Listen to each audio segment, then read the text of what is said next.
नमस्कार, आप देख रहे हैं दैनिक सवेरा टीवी। हमारे साथ दीपक हुड्डा हैं, भारतीय कबड्डी टीम के कप्तान रह चुके हैं। अब राजनीति में उन्होंने कदम रखा था 6 महीने पहले। अब बीजेपी पार्टी में है और बीजेपी पार्टी की तरफ से उन्होंने महम से जो है टिकट के लिए दावा ठोका है। हमारे साथ दीपक हुड्डा जी हैं। दीपक हुड्डा जी, जिस तरह से अभी आपने महम से ही दावा ठोका है, और कह सकते हैं कि एक खिलाड़ी और राजनीति में कैसे एंट्री हुई? खेल जीवन में तो जीवे हैं, काफ़ी लंबा विषय है। वैसे मैं आपको बता दूं कि बचपन में माँ बाप गुजर गए थे और उनके जाने के बाद पढ़ाई भी छोड़नी पड़ी थी और बहन की देखरेख भी करनी पड़ी थी। बहन मेरे से काफ़ी साल बड़ी थी, लेकिन पारिवारिक समस्या के चलते वो भी घर आके रहने लगी थी। उनके बच्चे छोटे छोटे थे, तो उन सब की जिम्मेदारी ऐसे आ गई ज़िंदगी में। ऐसा मोड़ आ गया कि माँ बाप भी गुजर गए, पारिवारिक स्थिति भी ठीक नहीं थी। पढ़ाई छोड़ के एक प्राइवेट स्कूल में नौकरी भी ली मैंने और बच्चों की देखरेख स्टार्ट कर दी। तो कबड्डी स्टार्ट इसलिए किया था कि बिना पैसे का खेल है, सिर्फ एक अपने किट पहनी और मेहनत कर ली। मेहनत करना मैं जानता था, भगवान की कृपा रही, मेरे माता पिता का आशीर्वाद रहा। सुबह 2-2 ढाई बजे भी उठता था और फिर प्राइवेट स्कूल में बच्चों को पढ़ाने जाता।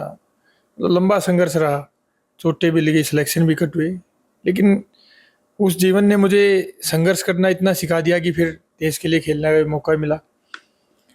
वर्ल्ड कप, एशियन गेम्स भी जीते, एशियन चैम्पियनशिप, फिर अर्जुन पुरस्कार भी मिल गया और भारत देश का कप्तान बनने का सौभाग्य भी। इससे बड़ी तो मेरे लिए कोई गर्व की बात थी नहीं।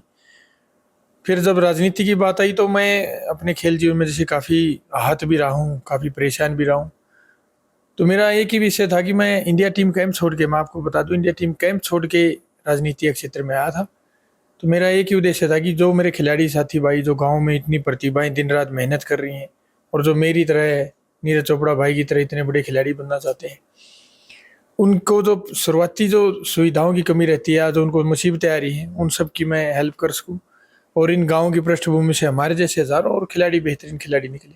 तो पहले तो मैं इस विचारधारा के साथ आया था, लेकिन जब गाँव-गाँव में घूम रहा हूँ, गाँव वालों से मिल रहा हूँ, मेरे बड़े बुजुर्गों से मिल रहा हूँ, उनकी समस्याएं जान रहा हूँ, तो समस्याएं तो काफ़ी आगे हैं जी। तो मैं तो ये चाहता हूँ कि हमारे जैसे और भी युवा साथी इस फील्ड में आने चाहिए ताकि इसको समझ सकें।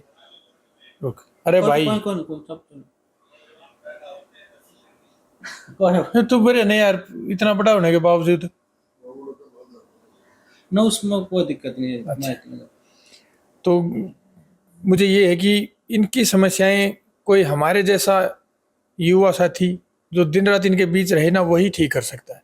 जैसे आपने पूछा कि महम से ही क्यों, क्योंकि महम रोहतक के इतने पास होते हुए भी और भारतीय जनता पार्टी पिछले 10 साल से इतना सारा विकास के लिए काम कर रही है, खिलाड़ियों के लिए काम कर रही है, लेकिन महम में इतने सारे खिलाड़ी होने के बावजूद एक के गांव में अभी भारतीय जनता पार्टी ने, हमारी सरकार ने 972 खेल नर्सरियाँ दी हैं और एक के गांव में 5-5 6-6 नर्सरियाँ भी आई हैं। सीसर में 6 खेल नर्सरियाँ हैं, मदीना गांव में भी 4 खेल नर्सरियाँ हैं। कोई छोटी बात नहीं है, लेकिन वहाँ से खिलाड़ी उस लेवल के क्यों नहीं निकल पा रहे? वहाँ कोई ध्यान ही नहीं दे रहा है। अगर कोई खिलाड़ी अच्छा हो जाता है तो उसका पूरा परिवार सुधर जाता है, पूरा गांव को मोटिवेशन मिलता है। अगर कोई गांव से खिलाड़ी इंडिया टीम के लिए खेलता है, भारत देश के लिए खेलता है, और ऐसी ऐसी एक के गांव में 500 500 600 बच्चे खेलते हैं। अगर उनमें से आधे भी अगर कामयाब हो जाए, 300 परिवार, और वो 3 पीढ़ियों पर असर डलता है, फिर गाँव में कितना बड़ा मैसेज आएगा। और साथ के साथ करने को तो शिक्षा है, स्वास्थ्य है, बेरोजगारी है, बहुत सी चीज़ें हैं, लेकिन महम में तो ध्यान नहीं दे रहे। पहले कांग्रेस की तरफ से विधायक चुन दिए गए जो लंबे समय से विधायक बनते रहे, उन्होंने भ्रष्टाचार और लोगों पर अत्याचार की रेल बना रखी थी। अब एक निर्दलीय बने हुए हैं जो हमारी मासूम जनता को बहकाने के लिए उन्होंने कोई ऐसे काम कर दिए, जैसे बसें चला दी। मेरी बहन बेटियों के लिए तो अच्छी बात है, लेकिन इसी में उलझाए रखा उनको। वहाँ पे लोग कांग्रेस के अत्याचार से इतने ज़्यादा आहत थे कि उनको ये बसें चलाना इतना अच्छा लगा कि मतलब उसके सब कुछ दिखा ही नहीं उन्होंने, क्योंकि वो परेशान ही इतने थे। कोई दुखी आदमी होता है ना जी, वो बोलते हैं ना, डूबते हो तिनके सहारा। अब कोई डूब रहा है, उसको तिनका दिख जाए तो ये लगेगा तो बाहर निकल सकता है। तो इतने ज़्यादा हाथ थे कांग्रेस के अत्याचार से, तो कि उन्होंने बसें चलाई या लोगों के लिए ऐसे सामाजिक से थोड़े से काम किए, उसमें इतने ज़्यादा खुश होकर विधायक बना दिया। लेकिन उस विधायक ने क्या किया? पिछले 4 साढ़े 4 साल कभी जनता के खिलाफ, सरकार के खिलाफ प्रदर्शन, कभी कुछ ड्रामा, कभी कुछ ड्रामा। विकास के नाम पे तो उन्होंने कुछ किया नहीं, विकास के नाम पे तो जीरो। एक एक गांव में आप उतरे, ना पीने का पानी है, ना गलियां, ना सड़कें, ना रास्ते। लोग वहाँ चलना भर तक दूभर है। इतने बड़े बड़े पत्थर डाल के तो लोग पानी से गुजरते हैं। कई गांवों में तो साइकिल मोटरसाइकिल चलाने का रास्ता नहीं है। गाड़ी आपकी अगर नीची है ना, ऊंची नहीं है, तो आपकी गाड़ी नहीं चल सकती। इतना गंदा हाल है। तो आप क्या विकास की बातें करेंगे और क्या विकास कर रहे हैं? विधायक जिम्मेवारी है सरकार बीजेपी की आपकी 10 साल से। इसके लिए विधायक जिम्मेदार। सरकार पैसा दे रही है, सरकार सुविधाएं दे रही है, लेकिन कराने वाला प्रतिनिधि तो खड़ा होना चाहिए ना। आप ये बात तो आप समझते हैं ना कि प्रतिनिधि को खड़ा होना पड़ेगा। अगर कोई अच्छा सरपंच होता है तो गांव को आदर्श गांव बना देता है, और विधायक तो पूरा हल्के राजा हो गया। कोई छोटी चीज आपको 42 गांवों ने पूरे महम ने आपने विधायक बना रखा। आपको 2 लाख वोटर्स ने आपको वोट डाल के विधायक बनाया है, कुछ छोटी बात है? और इस उम्मीद में कि आप कुछ करेंगे। आपने यही चीजें नहीं की। ये तो सबसे छोटी चीजें हैं, इनके लिए तो जनता बोलना नहीं चाहिए। ये तो मैं आप सबको बताना चाहूंगा कि अगर जनता इन्हीं के लिए 5 साल बोलती रहेगी तो विकास कैसे होगा? विकास होता है बेरोजगारी, शिक्षा, स्वास्थ्य, खेलों का विकास, चिकित्सा के नाम पे कुछ नहीं। यातायात, अगर आपको यातायात की सुविधाएं देनी सरकार से दिला दो। आप विधायक हो, हर गांव में बसें चलवा सकते हो आप सरकार से। कौन से विकास की बात करें आप? शिक्षा के लिए कोई इंजीनियरिंग कॉलेज खुलवा दिया आपने, कोई मेडिकल कॉलेज खुलवा दिया बड़ा, क्या कर दिया? एक काम बता दो, कोई खेलों के लिए आपने कर दिया हो एक भी गांव में? क्या किया आपने? कोई स्पोर्ट्स के लिए कोई बड़ा सेंटर खुलवा दिया हो? काम क्या किया है? एक भी काम हो तो? लेकिन सरकार तो हॉस्पिटल कॉलेज तो सरकार खोल सकते हैं, विधायक क्या कर सकता है? जब गारंटी हो तो कहेंगे हमने करवाए। मैं यही बात आपकी बोलना चाहूँगा।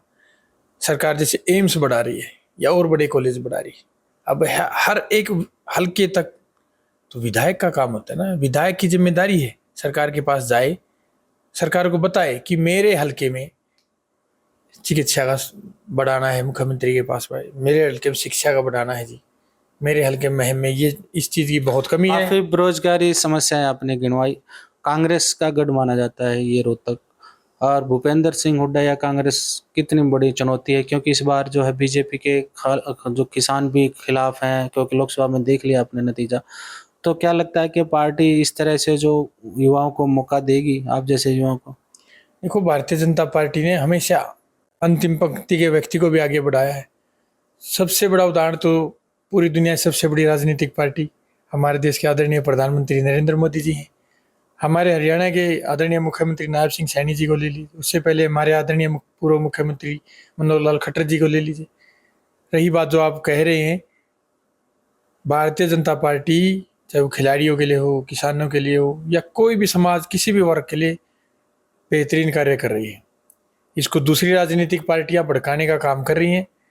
आज भारतीय जनता पार्टी की सरकार में हमारे खिलाड़ी ओलंपिक चैंपियन भी बन रहे हैं। 221 मेडल थोड़े नहीं होते। इस पिछले एशियन गेम्स में पिछले साल आए हैं भारत देश के 107 एशियन गेम्स और 114 पैरा एशियन गेम्स।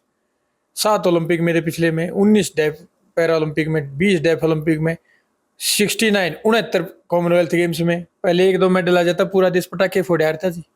अब इतने ज़्यादा खेलों में हम आगे बढ़े हुए हैं। तो खेल के नाम पे तो विकास हुआ ही है। किसानों के नाम पे आप 12 करोड़ किसानों को 6,000 रुपये प्रति महीने के हिसाब से 6,000 रुपये उनके आते हैं फसल के हिसाब से 6 महीने, हर 6 माही में आते जी। तो 72 लाख करोड़ रुपया किसानों को भारतीय जनता पार्टी सरकार ही दे रही है। ये तो देखो, विपक्ष का काम होता है कुछ ना कुछ बोलने का, फिर वो विपक्ष किस चीज़ का, लेकिन वो जनता को गुमराह कर रहे हैं। और रही बात, अगर थोड़ी बहुत समस्याएं या कुछ कमियां रह जाती हैं तो धीरे धीरे ठीक भी कर रही है भारतीय जनता पार्टी ने। अभी सरपंच साथियों ने थोड़ी बहुत बताई थी तो वो भी बहुत ज़्यादा हद तक ठीक कर दी है। धीरे धीरे परिवार में भी कोई समस्या होती है तो जैसे हमारे माता पिता हैं, वो भी कुछ भले के लिए करना चाहे तो एक बच्चा खुश हो जाता है, दूसरा नाराज हो जाता है, लेकिन उसको भी ठीक करते हैं। तो अभी धीरे धीरे, अब समय कम था लेकिन आगे आगे इससे भी बहुत ही बेहतरीन चीज़ें होंगी। तो आपको टिकट का दावेदार ठोकी है तो पार्टी आपको टिकट क्यों दे? देखो, भारतीय जनता पार्टी हमेशा से ही युवाओं को, खिलाड़ियों को आगे बढ़ाती रही है। मेरा तो ये मानना है कि मैं, अगर भारतीय जनता पार्टी, हमारा शीर्ष नेतृत्व मुझे आशीर्वाद देगा, मुझे मौका देगा, तो मैं दिन रात मेहनत करके, चाहे मुझे 24 के 24 घंटे भागदौड़ करनी पड़े। महम की जनता का, बड़े बुजुर्गों का आशीर्वाद और प्यार बहुत मिल रहा है, क्योंकि मैं बहुत से गाँव में खेल प्रतियोगिता कराई है। मेरा अभियान मैंने चलाया हुआ था, खेलेगा भारत जीतेगा भारत, गेम और नशा गुण, उसके तहत तकरीबन गाँव में मैंने खेल किट प्रदान की है। गाँव में डोर टू डोर भी कर रहा हूँ, बड़े बुजुर्गों से मिल रहा हूँ। इतना ज़्यादा आशीर्वाद मिल रहा है जी, मुझे शुरुआत में बिल्कुल यकीन नहीं था। मैंने सोचा था कि बहुत चुनौतीपूर्ण रहेगा, क्योंकि मैं इस फील्ड में कभी रहा नहीं, मेरे लिए सब कुछ नया था।